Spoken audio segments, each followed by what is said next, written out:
Hello, I'm George Little with Racroids. Welcome to the second episode of the Mineral Minute. We talked about calcium and phosphorus in the first episode and how important they are to a whitetail buck during antler growth. Today we're going to talk about zinc and how zinc is essential to the first stages of antler growth. If you take a core sample of this antler base right here, or the actual base on their head, the pedicle on their head when they're growing, it's very high in zinc. So we know zinc has a lot to do with building this big base. If you want the big, mass the whole way out, you have to start with the big base. So zinc is essential to antler growth. It's essential to healing.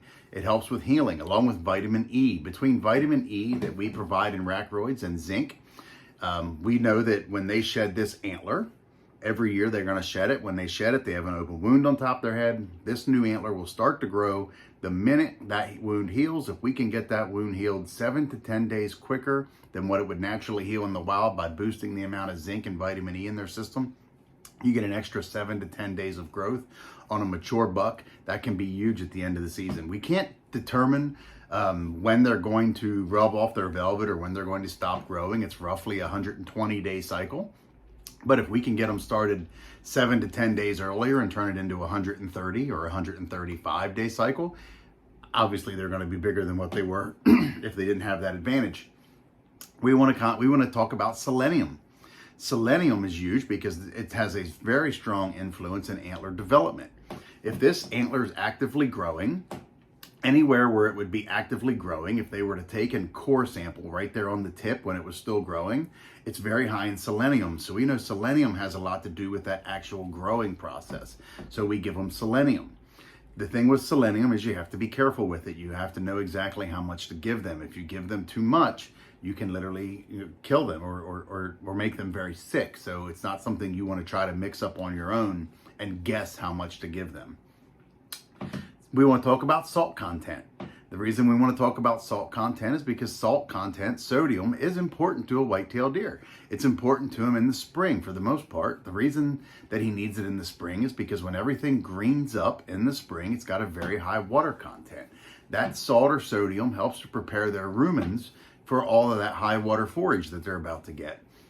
However, if you give them too much salt, and they will eat too much salt, they like it, they'll overeat it for sure. If you provide too much, salt can actually do a negative effect or cause a negative effect on their rumens, where it can actually cause their rumens to not be able to intake the nutrients that they would receive from their natural forage. So you want to be careful with salt and what products you use, how much you dump out, and how much salt content is in each product. If you get a product, you read it, you should easily be able to discern whether or not it's 20%, 21%, or 96% salt. Salt is an attractant. If you want to get pictures and things like that, they definitely will come to it. You just have to be careful that you don't give them too much, or you'll have a negative effect on what you're actually trying to do as far as growing, overall healthy herd and bigger bucks. Another thing I want to cover real quick is anise flavoring is what we use in Racroids. It doesn't smell like anything in the wild, doesn't smell like anything that they're used to. So we did that for multiple reasons. One of them would be that when you put it out, we want them to smell it. We want them to be curious, come find it, figure out what it is. Once they get it, they know that it makes them feel better.